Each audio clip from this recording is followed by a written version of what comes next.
کہ ایک مالدار آدمی زیادہ نیکیاں کما سکتا ہے، وہ اللہ کا دیا ہوا مال نیک کاموں میں خرچ کر کے نیکیاں کما سکتا ہے۔ لیکن صحابہ کرام رضوان اللہ مجمعین نے جب پہلے لوگوں کی عمروں کا اندازہ کیا کہ ہزار سال عمریں تھیں، مالدار بھی تھے، انہوں نے بہت نیکیاں کمائیں، ہماری عمریں ایوریج 50 سے 60 سال ہیں اور پیسہ بھی نہیں، ہم کیسے زیادہ نیکیاں کما سکتے ہیں؟ تو پیارے نبی صلی اللہ علیہ وسلم نے کئی اعمال صحابہ کرام کو بتائے کہ آپ یہ کریں، ان میں آپ کی نیکیاں اس طریقے سے زیادہ ہوتی رہیں گی جیسے 10 محرم کا آگے روزہ آ رہا ہے۔ تو مجھے اور آپ کو دیکھنا ہے کہ ہم اپنی کس طریقے سے نیکیاں بڑھا سکتے ہیں۔ اس آیت مبارکہ کے ایک حصہ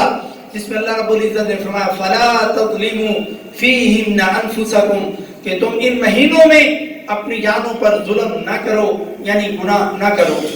ظلم تو 12 مہینے ہی منع ہے، کسی مہینے میں بھی کسی بھی دن کسی بھی رات آپ اپنی جان پر ظلم نہیں کر سکتے، گناہوں میں اپنے آپ کو نہیں ڈبو سکتے، لیکن 4 مہینوں کی عزت، احترام اور ان کی تکریم کا خیال کرتے ہوئے ہمیں لازمی طور پر ان مہینوں کے اندر گناہوں سے، ظلم زیادتی سے منع کیا گیا۔ لیکن جتنا ان مہینوں کے اندر ظلم زیادتی سے منع کیا گیا،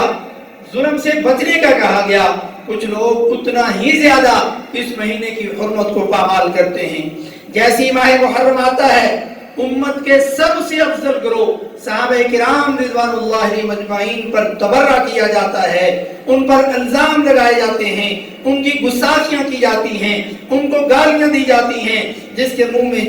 جو آئے وہ ان کے خلاف بکتا چلا جاتا ہے۔ مگر اس ملک کے اندر، اس معاشرے کے اندر کوئی پوچھنے والا نہیں کہ امت کی سب سے افضل ہستیوں کو ایسا کیوں کیا جا رہا ہے اور ان کی گستاخیاں کیوں کی جا رہی ہیں۔ صحابہ کرام کے نقائص نکالے جاتے ہیں اور نقص تو نہیں، نقص جھوٹے بنا کر کے ان کو بیان کیا جاتا ہے تاکہ صحابہ کرام کی عزت اور احترام ان کی نظر میں کم ہو۔ عام انسان کے اندر جو گناہ، غلطیاں اور کوتاہیاں ہوں ان پر پردہ ڈالنے کا حکم ہے، گویا کہ آپ امت کی سب سے افضل ہستیوں صحابہ کرام رضوان اللہ مجمعین پر جھوٹے الزام لگائیں اور جھوٹے ان کے بارے میں قصے کہانیاں بیان کر کے لوگوں کو ان کے خلاف کریں۔ یہ تو افضل ترین گروہ ہے، ان کے اوپر جھوٹے الزام لگانا، زبان سے ان کو تکلیفیں دینا اور ان کو گالیاں نکالنا، یہ آخرت میں اپنے اعمال دنیا اور آخرت میں برباد کرنے کے برابر ہے۔ اللہ رب العزت نے سورۃ الاحزاب کے اندر اس کی 57 اور 58 نمبر آیت میں کیا فرمایا؟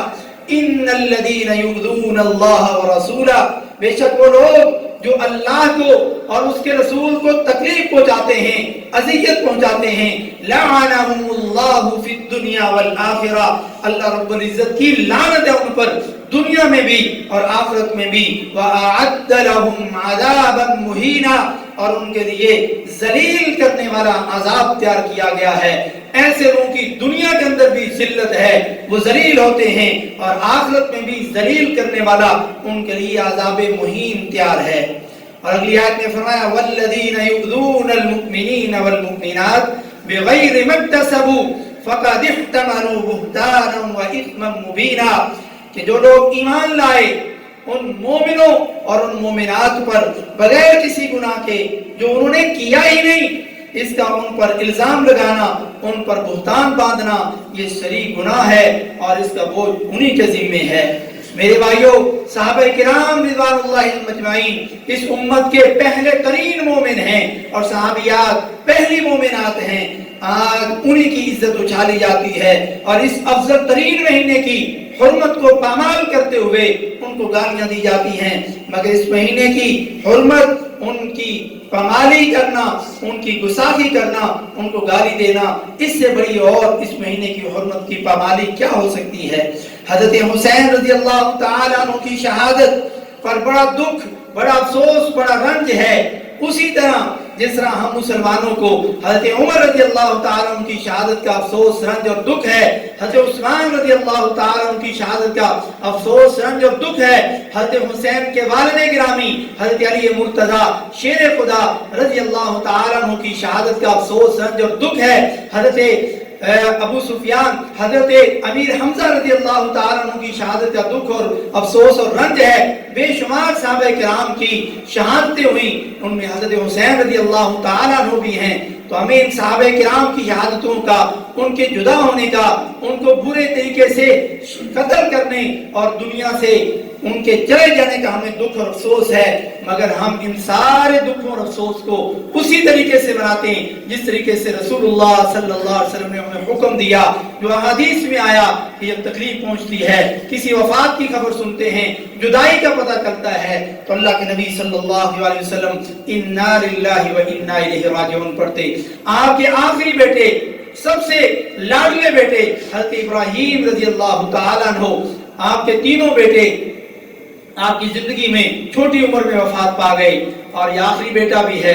اور آپ مسجد میں ہیں، پیغام بھجوایا گیا کہ اللہ کے نبی صلی اللہ علیہ وسلم جلدی گھر تشریف لے آئیں، آپ کا بیٹا جو بہت چھوٹا ہے، بڑا بیمار ہے۔ آپ صلی اللہ علیہ وسلم گھر تشریف لے گئے، اپنے صاحبزادے کو اپنے ہاتھوں میں اپنی گودی میں اٹھایا، اور تکلیف اور اس کا بخار اور یہ ساری چیزیں دیکھی، حتیٰ کہ وہ آپ کے ہاتھوں پر ہی تڑپتا ہوا اس دنیا سے چلا گیا۔ پیارے نبی صلی اللہ علیہ وسلم کی آنکھوں مبارک سے آنسو نکلے،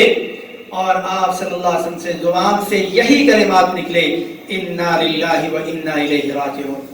اور یہ فرمایا وَإِنَّا بِفِرَاقِكَ یا ابراہیم لَمَحْزُونُونَ، کیا ابراہیم ہم تیری جدائی پر بڑے ہی زخمی ہیں، بڑے ہی دل غمگین ہیں، لیکن زبان سے صرف وہی کلمے کہیں گے جو اللہ کو پسند ہیں، انا للہ و انا الیہ راجعون، اس سے زیادہ کچھ نہیں، کوئی واویلا نہیں، کوئی گریبان کو چاک نہیں کرنا، کوئی اپنے چہرے پر تھپڑ نہیں مارنے، اپنے بالوں کو نہیں کھولنا، یہ مسلمانوں کا طریقہ نہیں۔ اور اس مہینے کے اندر بھی اس طرح کے بے شمار کام کیے جاتے ہیں۔ پیارے نبی صلی اللہ علیہ وسلم نے ارشاد فرمایا، صحیح بخاری میں ہے، لیس منا من ضرب الخدود، کہ پیارے نبی صلی اللہ علیہ وسلم نے ارشاد فرمایا کہ اس بندے کا ہم سے کوئی تعلق نہیں، مسلمانوں سے اس کا کوئی تعلق نہیں، جو اپنے رخسار پھیٹے، اپنے چہرے پر تھپڑ مارے، لیکن جو ان تھپڑوں کے علاوہ اپنے جسم پر زنجیریں ماریں، چھروں سے ان کو زخمی کرے، جو بندہ نوحہ کرے، ماتم کرے، نبی مکرم صلی اللہ علیہ وسلم فرمائے اس کا ہم سے کوئی تعلق نہیں۔ وشق الجیوب، جو اپنے گرے بانوں کو چاک کرے، گرے بان پھاڑے، اپنی جیبیں اور قمیضوں کو پھاڑے، اپنے منہ نوچے، اپنے بال کھولے، فرمایا اس بندے کا بھی ہم سے کوئی تعلق نہیں۔ اور فرمایا ودعا بدعوى الجاہلیہ، اور جو جاہلیت کے بین کرے، اور جو جاہلیت کے نجائز بول بولے، نجائز کلمات کہے، پیارے نبی صلی اللہ علیہ وسلم نے ارشاد فرمایا اس بندے کا بھی ہم سے کوئی تعلق نہیں، مسلمانوں سے کوئی تعلق نہیں۔ آج اسی محرم کے اندر نبی مکرم صلی اللہ علیہ وسلم کی حدیث کے اندر کہی گئی 3 باتوں کو کیا پامال نہیں کیا جاتا؟ کیا نبی مکرم صلی اللہ علیہ وسلم کے فرمان کی خلاف ورزیاں کھلے عام نہیں کی جاتی؟ اور نبی مکرم صلی اللہ علیہ وسلم نے تو اس عورت کے بارے میں فرمایا تھا، لعن الخامشۃ وجہہا، اظہار غم کے لیے، اپنے غم کا اظہار کرنے کے لیے چہرے کو نوچنے والی اس عورت پر لعنت ہے، وشاقۃ جیبہا، اور جو اپنے گریبان کو چاک کرے، پھاڑ ڈالے، ایسی عورت پر لعنت ہے، والداعیۃ بالویل والثبور، اور ایسی عورت جو بربادی اور ہلاکت کے بول بولے اس پر بھی لعنت ہے۔ یہ سنن ابن ماجہ کی صحیح حدیث ہے۔ میرے بھائیو، غم کا آنا، پریشانی کا آنا، جدائی کا آنا، لیکن اس میں بھی مسلمانوں کی خوشی میں بھی دین نے طریقے بتائے کہ خوشی اس طرح منانی ہے، لیکن افسوس آج ہماری شادیاں ہیں تو وہ بھی اللہ اس کے رسول کی خلاف ورزیاں ہیں۔ افسوس ہے ان لوگوں پر، اس جوڑے پر جن کا نکاح آج ہوتا ہے اور اسی دن نہ وہ نماز پڑھتے ہیں، نہ میاں نے نماز پڑھی نہ بیوی نے پڑھی، وہ میک اپ کی صورت چلی جاتی ہیں، وہ شادی میں چلی جاتی ہیں، نئی زندگی کی ابتدا میں ناچ گانا ہوتا ہے، ڈرون چلائے جاتے ہیں، پیسہ بھی اتنی عزت سے کمایا جاتا ہے اس کو پاؤں کے نیچے روندا جاتا ہے۔ ہماری خوشی بھی اللہ اس کے رسول کی نافرمانیوں میں، ہمیں جب کوئی غم پہنچتا ہے، پریشانی آتی ہے، اور صحابہ کرام کی پریشانی ہو، حضرت حسین رضی اللہ تعالیٰ کی پریشانی ہو، حضرت علی رضی اللہ تعالیٰ کی جدائی ہو، حضرت عمر حضرت عثمان کی شہادتیں ہوں، اس میں بھی ہمارے طریقے اپنی مرضی کے ہیں۔ نہیں میرے بھائیوں، میرے مسلمانوں کو دین نے ایک طریقہ دیا ہے، ایک پیٹرن دیا ہے کہ آپ نے اس پر چلنا ہے، خوشی ہو یا غم ہو، آپ مسلمان ہو، آپ اللہ اس کے رسول کے غلام ہو، اور غلام اپنی مانی اور اپنی مرضی نہیں کرتا، وہ اسی طرح یہ سارے کام کرتا ہے جس طریقے سے اللہ اس کے رسول نے یہ کہا ہے۔ یہ اس عورت کو لعنت کی گئی، ایسے برے کام تو عورتیں کیا کرتی تھی، مگر اب عورتیں نہیں، اب یہ برے کام مردوں نے شروع کر دیے ہیں اور اتنی بڑی نبوی لعنت کے وہ مستحق بن رہے ہیں۔ اس مہینے کی حرمت کی پامالی کی صورت یہ بھی ہے کہ مسلمانوں کے نبی کے صحابہ پر الزام لگا کر کے لڑائیوں اور فساد کی آگ بڑھائی جائے اور مسلمانوں کو اور دوسرے نام نہاد مسلمانوں کو آپس میں لڑایا جائے، قتل کیا جائے، فسادات برپا کیے جائیں، مقدمے کیے جائیں، جیلوں کے دروازے کھلوائے جائیں اور کسی نہ کسی مسجد میں یا کسی نہ کسی امام بارگاہ میں لوگ پھر لوگوں کو قتل کرتے ہیں۔ یہ اس محرم کے مہینے کی پامالی کی جاتی ہے، خون ریزیاں ہوتی ہیں، فتنہ فساد ہوتا ہے اور بیر کے دیکھنے والے لوگ، کافر لوگ دیکھتے ہیں کہ یہ مسلمان آپس میں کیا کر رہے ہیں، یہ تو اتنا افضل مہینہ تھا مگر ان کے ملکوں کے اندر تو لڑائیاں چل رہی، مسلمان نام نہاد یہ آج کیا کر رہے ہیں۔ اس مہینے کی حرمت، اس عظیم مہینے کی حرمت جس مہینے کو اللہ رب العزت نے اپنا مہینہ کہا، اس کے اندر عام گناہ کرنے منع ہے مگر کبیرہ گناہ کیسے بھی کر سکتا ہے، کوئی مسلمان خون ریزی کیسے کر سکتا ہے، اپنے جسم پر زخم کیسے لگا سکتا ہے۔ مسلمانوں کو اس مہینے کی حرمت کا خیال کرنا چاہیے۔ اس مہینے کی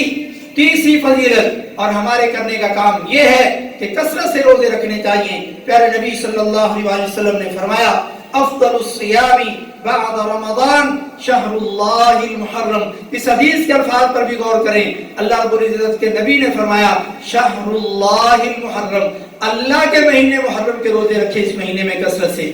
آج میں اور آپ جتنے مسجد میں بیٹھے ہیں، آج محرم کی 3 تاریخ ہے،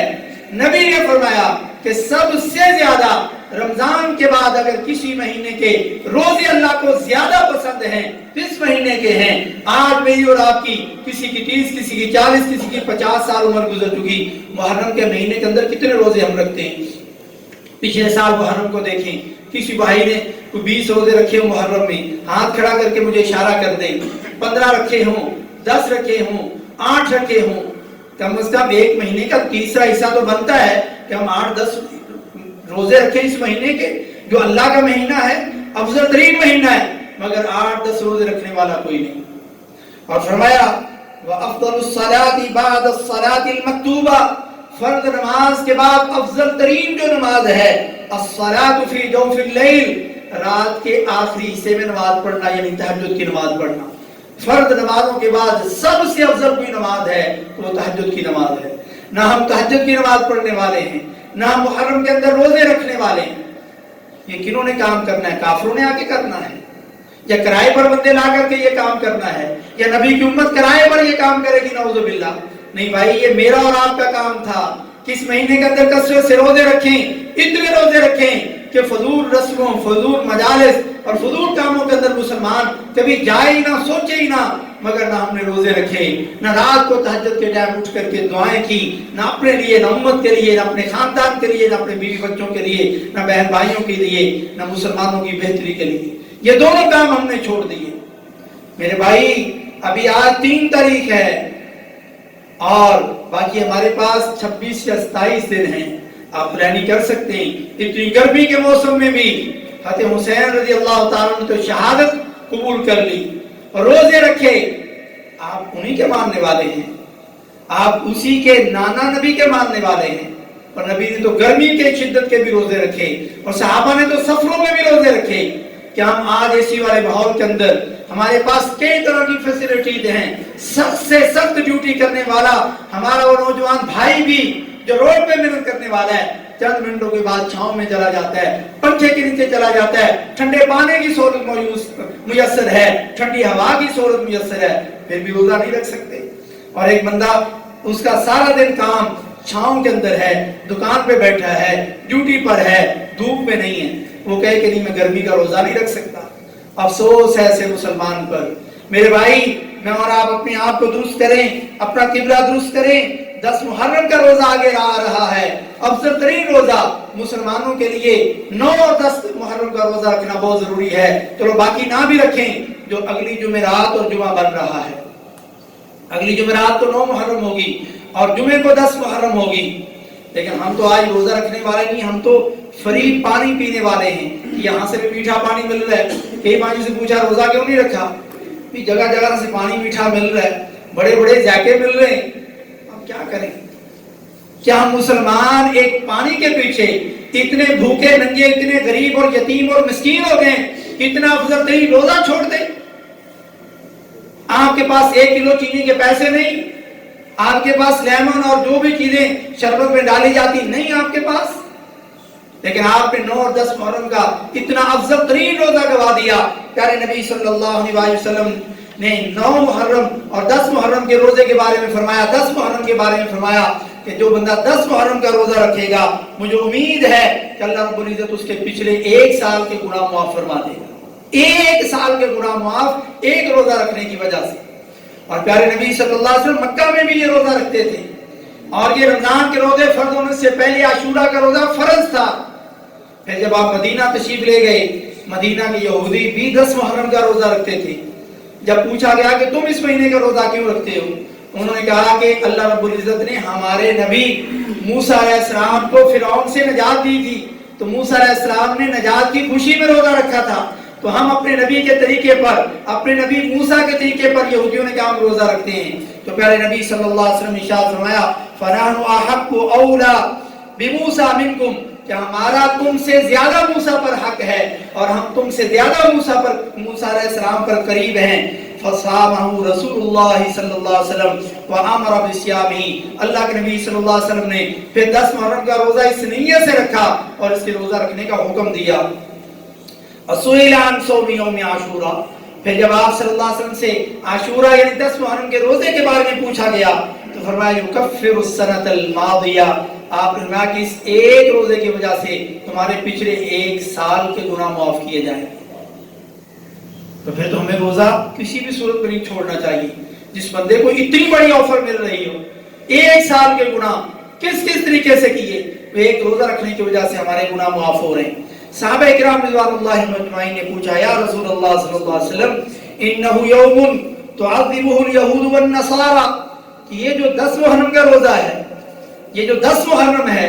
اس محرم کی عزت یہودی اور عیسائی تو بہت زیادہ کرتے ہیں،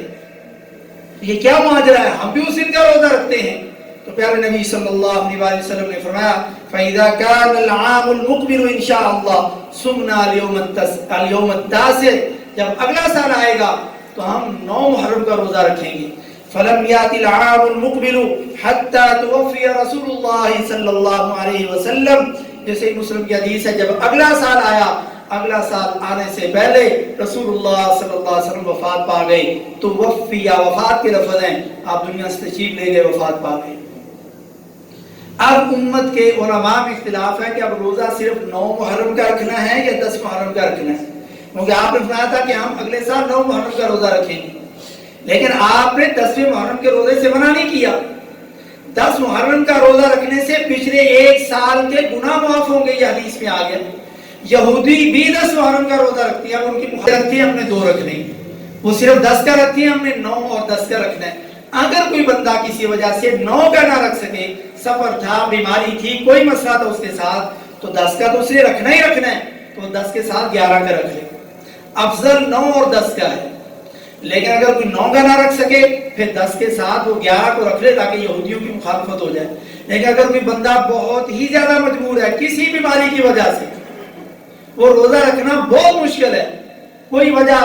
نہیں بن سکتی، لیکن وہ 1 رکھ سکتا ہے، تو ایسے بندے کی یہ گنجائش ہے کہ وہ صرف 1 ہی 10 کا رکھ لے، وہ 9 اور 11 کا نہیں رکھ سکتا اپنی اس بیماری کی وجہ سے، تو انشاءاللہ اس کا 1 رکھنا بھی اللہ تعالیٰ اس کی نیت کو جانتا ہے، اللہ رب العزت اس کو اجر عطا فرمائے گا۔ لیکن جس کا کوئی مسئلہ نہیں ہے وہ 9 اور 10 دونوں کا روزہ رکھے۔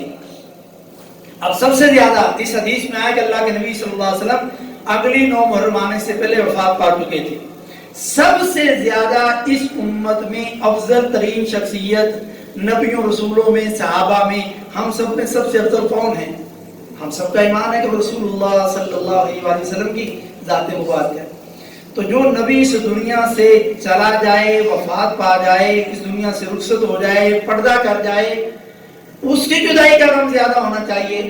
یا کسی اور کی؟ لیکن آپ صلی اللہ علیہ وسلم کی جدائی 12 ربیع الاول کو ہوتی ہے۔ دیکھیں کس طریقے سے آج ہم مسلمان دین کا علم نہ حاصل کرنے کی وجہ سے کن کاموں کے پیچھے پڑ گئے۔ جس کی جدائی کا غم سب سے زیادہ ہونا چاہیے اس سے لوگ خوشیاں منا رہے ہیں۔ جنگیاں لگا رہے ہیں.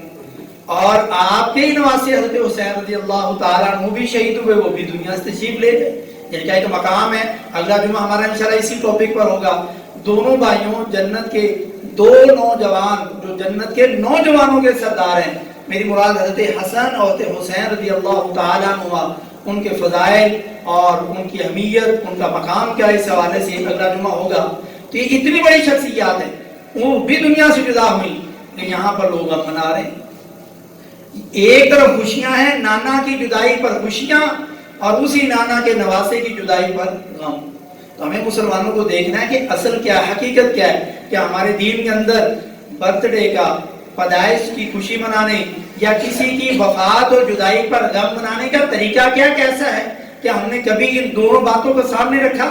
اگر نہیں تو ذرا ٹھنڈے دماغ سے دین کا علم حاصل کر کے اس دین سے, قرآن سے پوچھیں کہ ہمیں دونوں کی جدائی ہوئی, ایک کی جدائی پر ہم خوشیاں کیوں منا رہے ہیں, دوسرے کی جدائی پر غم کیوں منا رہے ہیں. بہرحال ہمیں 9 اور 10 محرم کا روزہ جو اگلی جمعرات اور جمعہ کو بن رہا ہے, اس کو ضرور روزہ رکھنا ہے اور اپنے 1 سال کے گناہ معاف کروانے.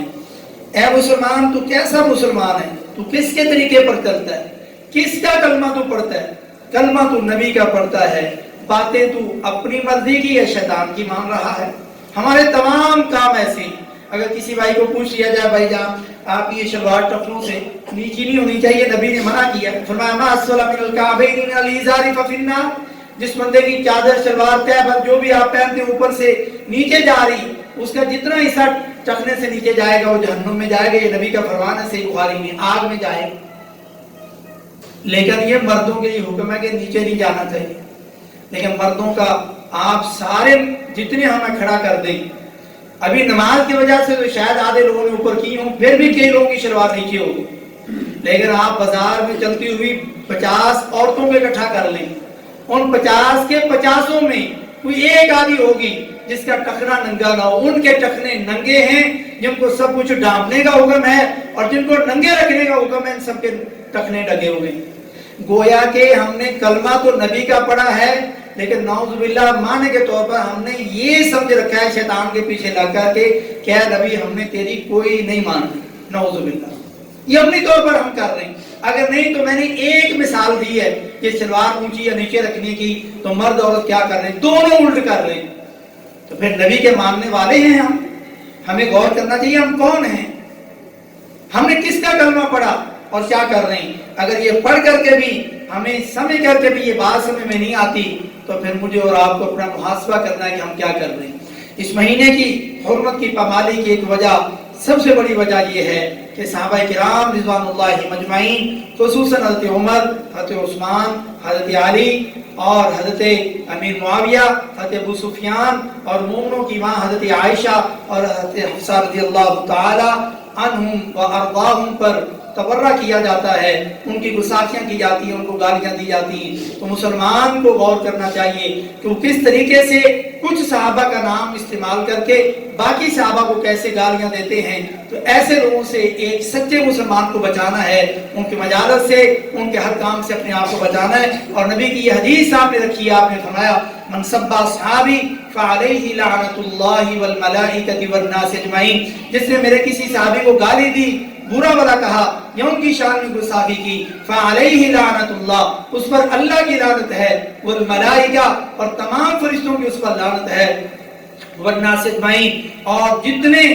لوگ حضرت آدم سے لے کے قیامت تک آئے ہیں آئیں گے, ان سارے لوگوں کی تعداد کے برابر اس بندے پر لعنت ہے جس نے نبی کے کسی صحابہ کے بارے میں برا بلا کہا یا سوچا یا ایسی مجلسوں میں گیا. تو ہمیں غور کرنا ہے. اس مہینے کے اندر آخری بات صحابہ کرام رضوان اللہ مجمعین کی سیرت کا مطالعہ کریں. سیرت کی جو افضل ترین پوری دنیا میں جو پہلے نمبر پر کتاب آئی تھی ایک مقابلے میں, جس کا نام ہے الرحیق المختوم. اس کا اردو ترجمہ موجود ہے, مولانا صفی الرحمان مبارک پوری رحمہ اللہ, انڈیا کے بہت بڑے عالم دین ہیں, عربی میں لکھی تھی اور عربوں نے مقابلہ کروایا تھا. سینکڑوں کتابوں کے اندر ہمارے بر صغیر کے اس عالم دین کی یہ کتاب پہلے نمبر پر آئی, اور یہ آج سے 30-40 سال پہلے کی بات ہے. اس وقت 50,000 ریال انعام ملا تھا, آج کیا کہہ لیں 40 لاکھ انعام بنتا ہے.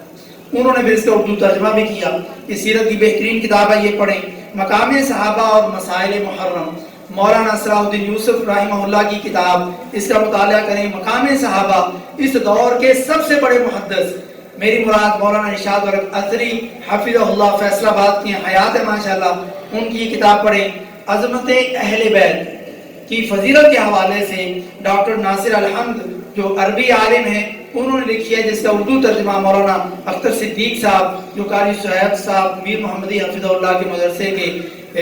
عالم ہیں، وہاں پڑھاتے ہیں، انہوں نے اس کا ترجمہ کیا، یہ کتاب بھی موجود ہے۔ ان کتابوں کا ہمیں اس مہینے کے اندر مطالعہ کرنا چاہیے کہ صحابہ کرام کون ہیں، ان کی مقام اور ان کی فضیلت کیا ہے۔ اگلا جمعہ انشاءاللہ صحابہ کرام میں سب سے افضل شخصیات جن میں حضرت حسن اور حضرت حسین رضی اللہ تعالیٰ عنہ ہیں، ان کی شان پر ہوگا۔ سارے بھائی وقت سے تشریف لایا کریں، خطیب کے ممبر پر چڑھنے سے پہلے مسجد میں آیا کریں تاکہ آپ کا نام لکھا جائے اور اللہ کے آپ کو پورا اجر ملے۔ سبحان ربک رب العزت عما یصفون وسلام علی المرسلین والحمد للہ رب العالمین۔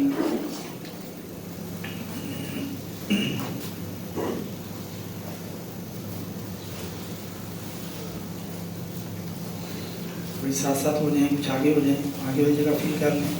بھائی، جو آئیں بیٹھیں کی جگہ مل جائے، اوپر کی جگہ موجود ہے۔ الحمدللہ الحمدللہ نحمده ونستعینه ونستغفره ونعوذ باللہ من شرور انفسنا ومن سیئات اعمالنا، من يهده الله فلا مضل له ومن يضلل فلا هادي له، اشهد ان لا اله الا الله وحده لا شريك له واشهد ان محمدا عبده ورسوله، ان الله وملائكته يصلون على النبي يا ايها الذين امنوا صلوا عليه وسلموا تسليما، اللهم صل وسلم وزد وبارك وانعم على حبيبك ورسولك محمد صلى الله عليه وسلم، اللهم اعز الاسلام والمسلمين،